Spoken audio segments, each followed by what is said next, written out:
I can see the light at the end of the tunnel.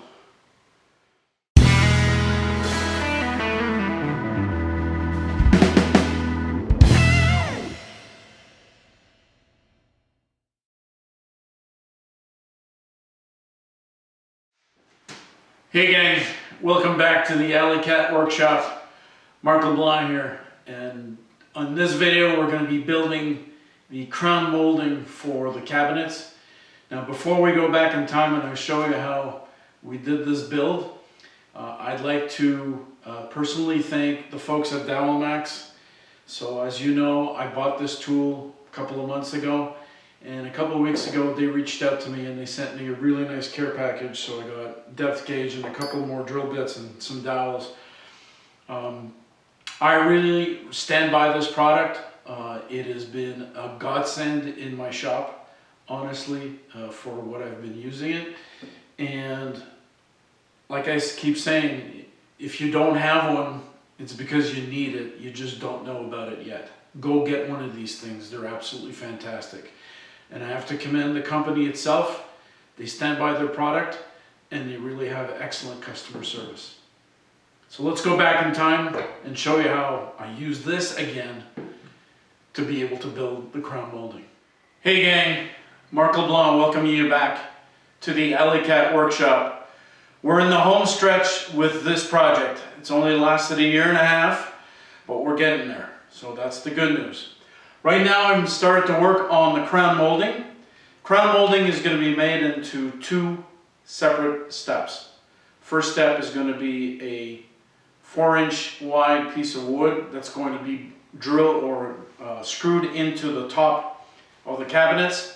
And the second thing, and I'll put a Roman ogee on the face. And the second part of the crown molding will just be a cove, a 1-inch by 1-inch square cove piece that will be tacked onto the bottom of the first plank. You'll see, it's pretty simple. And I want to keep it simple. So what I've done in the past couple of days is I've cut different pieces of wood 4 inches long, or 4 inches wide, sorry, to various lengths so that I can cover the entire side of the cabinets. And in order to get the proper reveal, what I did is I attached a 2-inch wide piece of scrap using double-sided tape, and that gave me, just line it up, and that gave me the proper reveal. Drill down, put some screws into place, and then I've got all my pieces back and forth. Throughout, I'm using miter joints. So on the corners, I've got a regular miter like this, and in order to carry the length, I've got something, I think it's called a scarf joint, but it's really just taking the miter and putting it in different sides, and that's just to extend the length of the boards. So, next step that I need to do is I need to figure out a way to secure these pieces so that there's a strong joint, because this is end grain to end grain. So I need to figure out a way to have a nice strong joint, one that's going to also keep everything flush and keep everything straight. Now, if only there was a tool, a jig of some sort, something that I could reliably use to make strong joints between two boards like this, end grain connections, account for different miters or scarf joints, and make it work. If only that existed. If only. So those of you that follow my channel will know that I recently bought a doweling jig called the DowelMax, and I have fallen in love with it. It has been a godsend, a beautiful tool to have in my shop. It's worked wonders. And if you don't have one, then it's because you need it and you should get it. It's that good. I highly recommend it. So I'm going to do the very first connection here. This is the first miter, the one on the left corner. So I've got one piece put into my vise, and I've got the DowelMax set up. Now the way that I've set it up is I've taken another piece of wood with the same 45-degree angle, slid it right up to the edge, and then secured the DowelMax using that reference point. And so with that setup done, just locking it in, and I'm ready to do my holes. I'm going to do the 2 holes on the edges and the hole in the middle, and I'll add 1 more hole closest to this. You'll see that in a second. So let me drill these 3 holes first.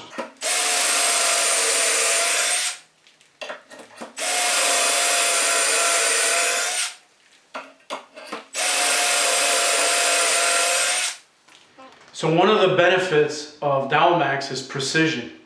And in this example, I've drilled my 3 holes, and I want to drill 1 more hole on the side.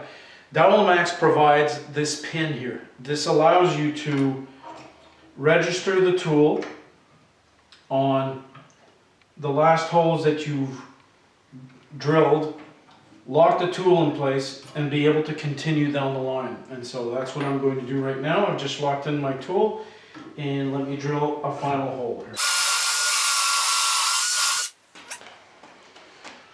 So I just finished drilling the holes on the corresponding miter piece, put in 4 dowels just to line it up, and this is what it gives.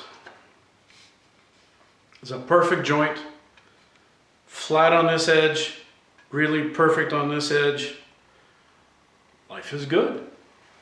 So with that, let's carry on with the second use case. For the scarf joint, the setup is slightly different than for the miter. So what I've done is identified the reference face on this board, which happens to be this face over here, and I also drew a line in the middle of the end grain in this edge, and I aligned my DowelMax using my square onto that particular line. Now that I'm set up, I'm going to drill 2 holes. Once I'm done, I'm going to move the DowelMax on the other side of the line. Again, use my square to line it up properly. Drill 2 more holes, and that will be done for this one here.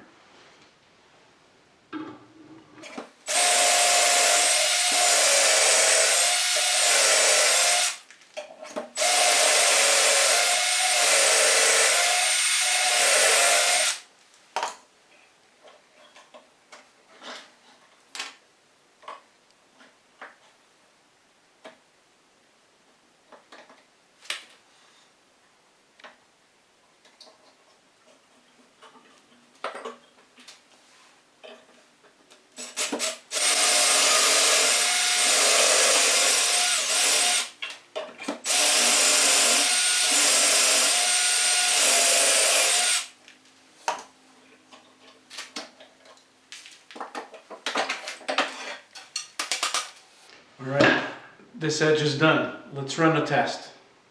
Okay, so here's my 2 pieces. Whoops.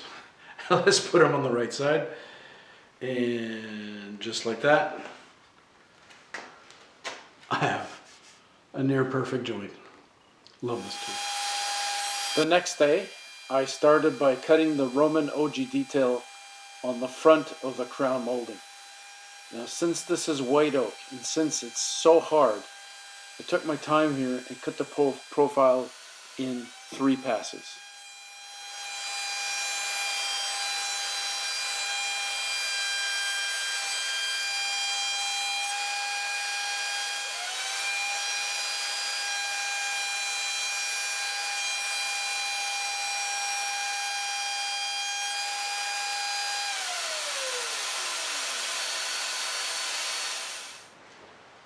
So I'm getting ready to do my glue up of the top of the crown molding, and if you recall, the way I did the initial setup is that I used a 2-inch wide board with some 2-sided tape, and I put it on the edge of my board.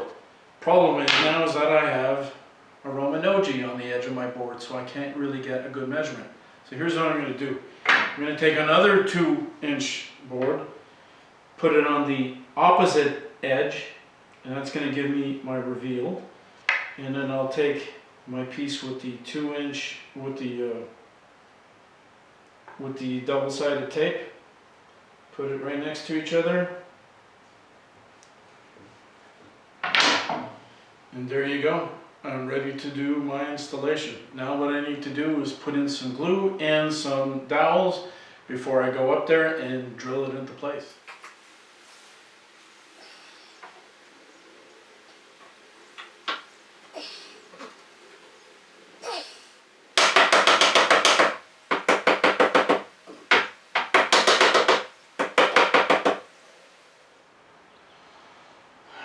That ain't moving anywhere.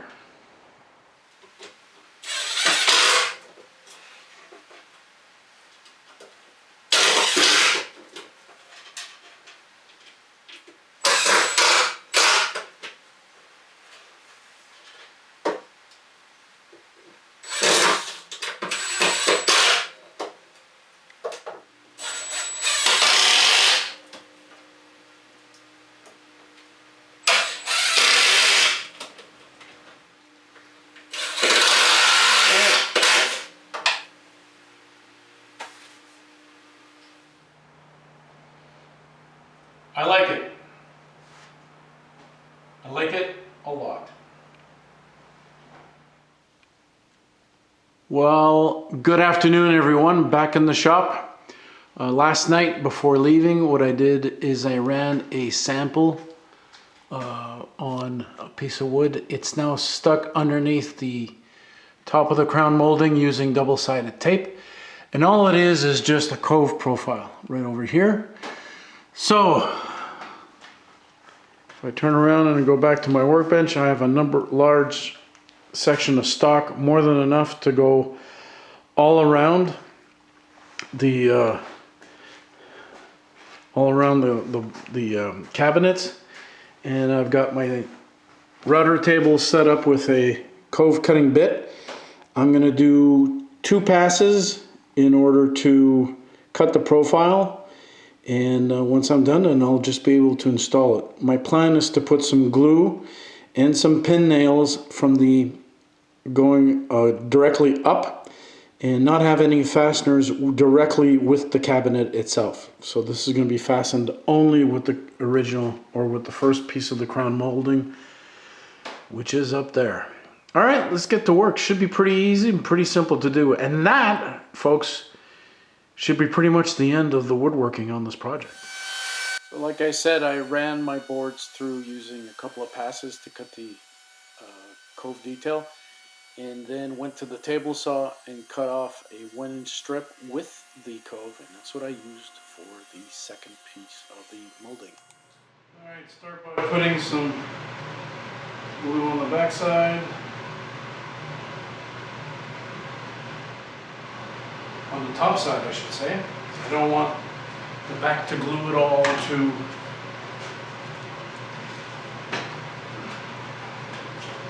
the carcass. Alright, let's put this up.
Stuck around the whole way through, thank you. I appreciate that you did so. I'll be back with the next video in a couple weeks. In the meantime, be good. If you can't be good at it.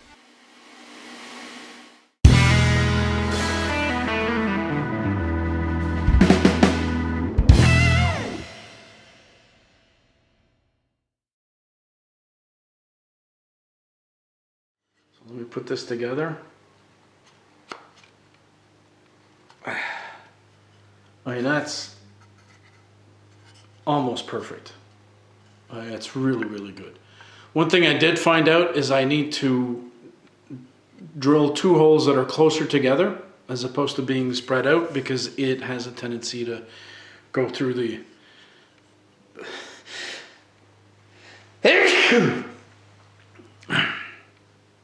excuse me, allergies.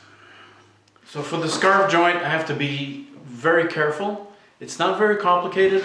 Ah, le bac de David, il est sorti. Mais non. Il est où? Pin here to do to be able to reference the jig with the previously drilled set of holes. And if I, oops, I think I might have pushed that a little bit too much.